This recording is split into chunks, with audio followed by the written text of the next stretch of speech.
Bonjour à vous tous. Mon nom est Nathalie Duclos, directrice générale d'Alliance Affaires Côte-de-Beaupré. Étant donné que nos activités ont cessé, tout comme les vôtres, on a mis en place des entrevues avec nos leaders du milieu afin de continuer d'être près de vous. On veut vous partager de l'expérience afin que ça puisse vous inspirer. Les entrevues ont pour but de s'aider et de se soutenir mutuellement.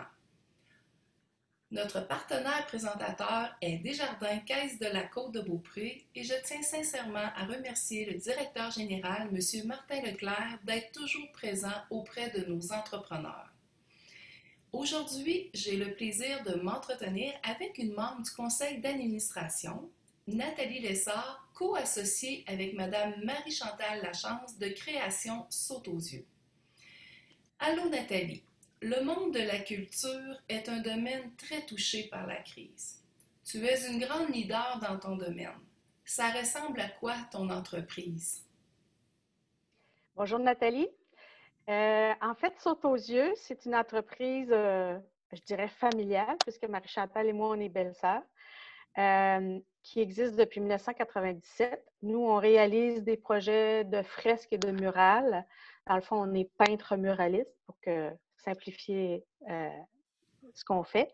Et puis, on réalise des projets dans des résidences, des commerces. On fait de l'art public avec des fresques et des murales monumentales extérieures.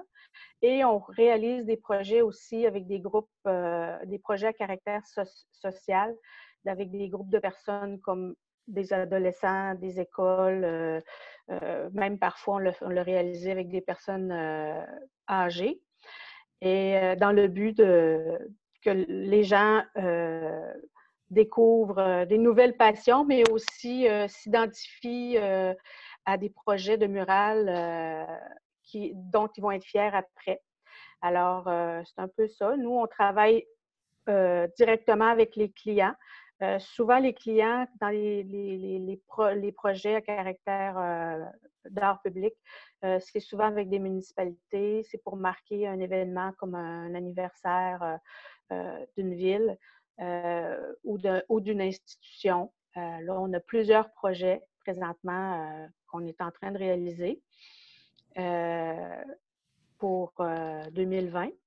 Donc, c'est ça. Nous, on travaille avec des peintres muralistes. On a des équipes qui travaillent avec nous de peintres depuis plusieurs années. Puis, Chantal et moi, dans l'entreprise, on est complémentaires. Donc, on a des parties qu'on fait ensemble, la conception, la réalisation. Puis, il y a d'autres parties aussi que c'est seulement Marie-Chantal ou seulement moi là, pour la division des tâches dans notre entreprise. OK. Puis là, avec toutes ces les nouveaux règlements qui ont été mis en place avec le COVID-19, ça ressemble à quoi à l'intérieur de ton entreprise? Je dirais que nous, on a quand même été, les projets, on a été privilégiés parce que les projets qu'on réalise présentement pour 2020, c'est des projets qu'on a commencé à réfléchir et à réaliser depuis longtemps. Là, présentement, on travaille sur des gros projets. Les projets de l'été, comme on dit, c'est les projets de fresques, parce que pendant l'année, le reste de l'hiver, on réalise d'autres projets pour plus dans le commercial ou dans le privé. Mais l'été, c'est nos projets de fresques. Donc, vu que c'est des projets, des fois, qu'on travaille 6 mois, 9 mois, un an d'avance, parce que le processus est long. On a un comité de gens aviseurs qui nous donnent des indications sur ce qu'ils veulent avoir. C'est des projets qu'on a commencé milieu 2019, puis souvent avant, puis qu'on livre en 2020. Donc, nous, ce qui était commencé, ça nous a permis de continuer, de poursuivre ce travail-là, soit dans la conception, ce qui implique du travail, c'est un travail qui peut se faire en télétravail. On peut, normalement, on va rencontrer les gens du comité. Là, on le faisait par téléconférence. Donc, ça nous permettait, ou par courrier électronique, ça nous permettait d'avancer dans ça. Et puis, Pour la partie réalisation peinture, ben, on a depuis plusieurs années commencé à peindre des parties de fresques ou des fresques entières sur des panneaux en atelier. Donc, on a prévu, quand on a vu que ça allait un peu aller en augmentant là, le confinement et tout ça, on a prévu le matériel, la peinture, les panneaux, tout ça, on s'est équipé pour pouvoir avancer pendant le confinement parce qu'avant, on ne savait pas si ça durait un mois ou 6 mois. Donc, on a anticipé un petit peu, puis on s'est dit, bon, au pire, ça va être là, puis on va le faire. Donc, nous, ce que ça implique là, dans l'immédiat, c'est que les projets sont en train de se faire en atelier ou de se concevoir. Et ce qui est différent, c'est que normalement, là, en mai, juin, avril, mai, juin, on était déjà dans l'installation de quelques-uns de ces projets-là. Donc, les installations, évidemment, ont été retardées parce qu'on ne peut pas se réunir, on ne peut pas louer des équipements pour accéder en hauteur et tout ça. Donc, c'est ça. Puis là, cette année, bien, c'était une belle année. Dans le début, dans le premier trimestre, c'était une année au-dessus de nos espérances. On n'a jamais eu autant de contrats. Je te dirais que notre année, là, jusqu'en octobre, était remplie à pleine capacité de projets. Donc, pour l'instant, il y a à peu près pas grand-chose qui a changé à part un report d'un projet à l'année d'après. Fait que c'est ça. C'est pour l'instant la réalité qu'on a présentement. Fait que là, tu es en train de me dire que toi, votre année avant le 13 mars, vous étiez vraiment dans une pleine production, vraiment votre meilleure année. Mais j'aimerais savoir, Nathalie, quand tu parles d'installer les fresques, est-ce que vous êtes sous les mêmes règlements que la construction? Qui vous dirige, vous autres? Ça dépend du contexte, mais normalement, vu que nous, on est artisans, OK. on fait partie du conseil d'administration, des, du conseil des métiers d'art du Québec. OK. Euh, on est considéré, on est hors décret, je dirais, de la construction. Donc, quand on va installer une fresque, c'est comme si on accrochait un tableau. Tu comprends?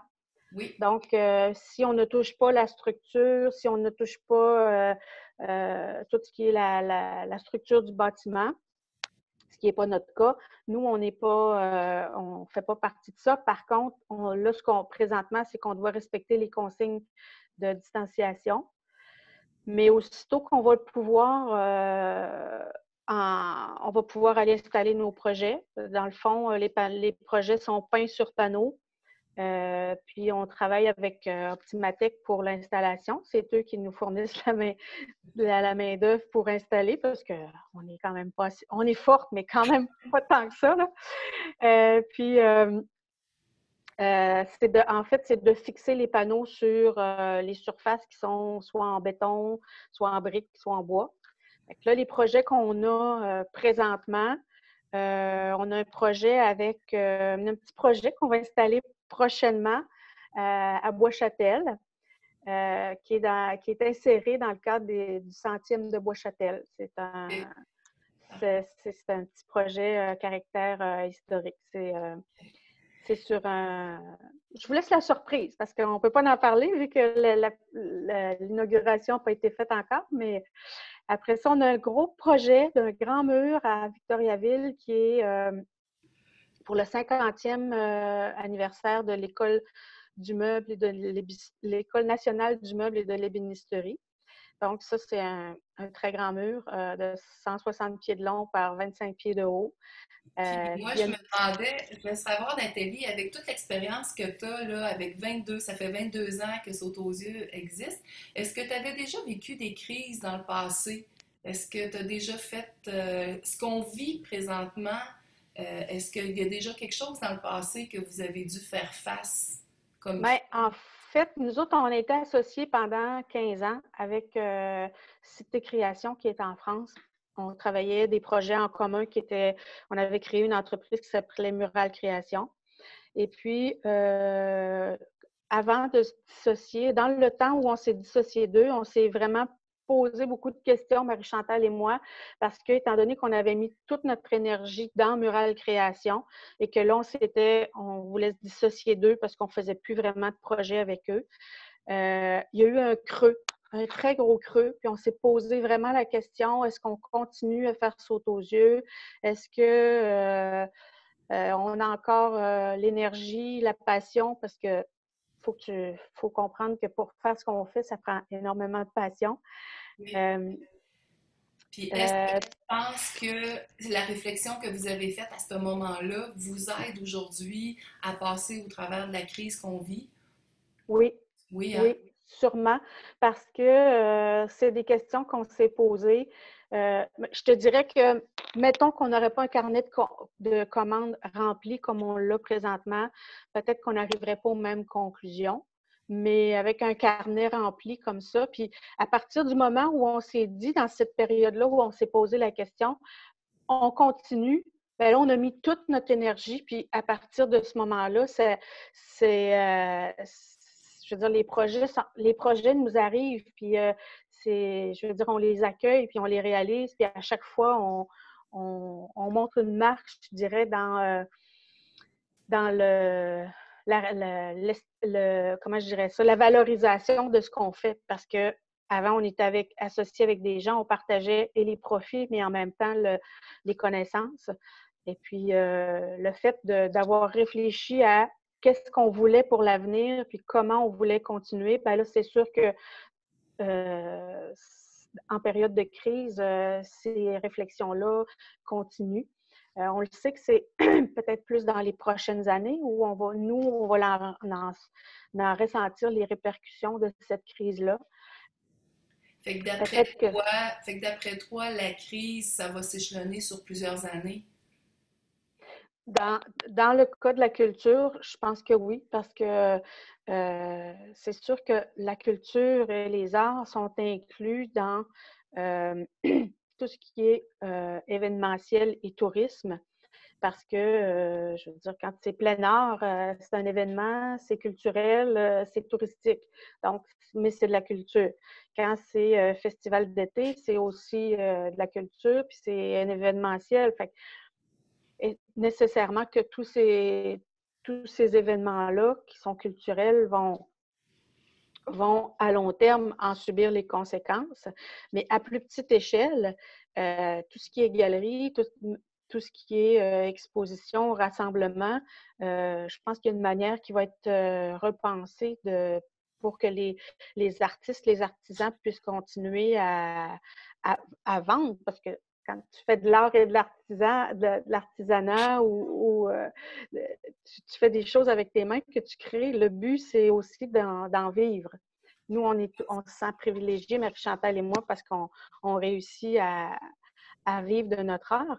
Mais à plus petite échelle, ben c'est peut-être beaucoup par les sites d'achat en ligne que les artisans et les artistes vont continuer à pouvoir vendre et vivre de leur art.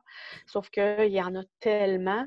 Puis en même temps, c'est quand on voit une œuvre puis qu'on tombe en amour avec, qu'on a le goût de l'acheter. Moi, je m'imagine difficilement acheter une œuvre de quelqu'un que je ne connais pas sur Internet.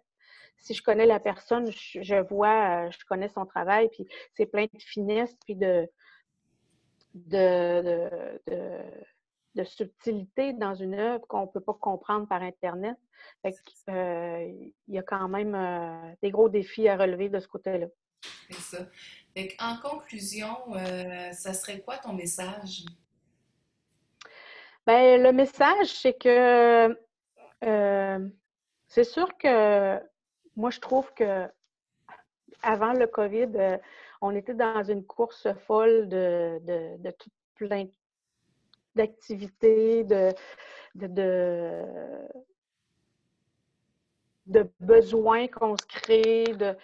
Ben, ce serait le fun qu'on ajuste ça pour être plus dans un équilibre. Parce que, je veux dire, nous, présentement, comme je te dis, notre travail a continué. Même chose pour Yann. Il y en a qui l'ont vécu plus difficile. Nous autres, on l'a vécu, je dirais, pas tant que ça difficile. Là. Je veux dire, c'est plus le côté de tout ce qui se passe autour qui nous affectait plutôt que présentement. Là, mais Ça nous touche beaucoup de voir les autres parce que la majorité des gens sont vraiment atteints par cette crise, sont vraiment en difficulté. Fait que oui, en tant qu'entrepreneur, ça nous touche de voir les autres autour. oui, c'est ça. Mais tu sais, moi, ce que j'aimerais, ce que je souhaiterais, c'est qu'on ne reparte pas dans le même sens. Puis qu'on ne revienne pas à OK, faut faire ça, ça, ça, ça, ça, puis qu'on a plus. C'est là, on a passé beaucoup de temps avec notre famille. On a on se voit en vidéoconférence, on prend du temps pour appeler des gens, pour aider d'autres personnes. Pour ça, il faudrait que ça reste. Puis avant, je pense qu'on l'avait peut-être, on le prenait pas nécessairement ce temps-là, soit pour nous, pour prendre soin de nous, mais en même temps pour tous les autres autour, de se cuisiner des petits repas, de prendre le temps de s'asseoir, de prendre des marches. C'est des choses que je pense la plupart des gens ne font pas. Il y en a qui le font, mais la plupart des gens ne font pas. Puis je trouve qu'il y a de ça, de tout ce qui a été négatif, il faut garder ce qui a été positif. Bon, ben, je te remercie beaucoup, Nathalie, pour cette belle entrevue. Puis, je te souhaite bon succès et que je sais que tu es très proche des entrepreneurs, puis que je sais que tu vas être disponible pour les aider. Donc, je tiens à te féliciter pour tout ton dévouement que tu as envers la communauté entrepreneuriale de la Côte-de-Beaupré. Merci, Nathalie.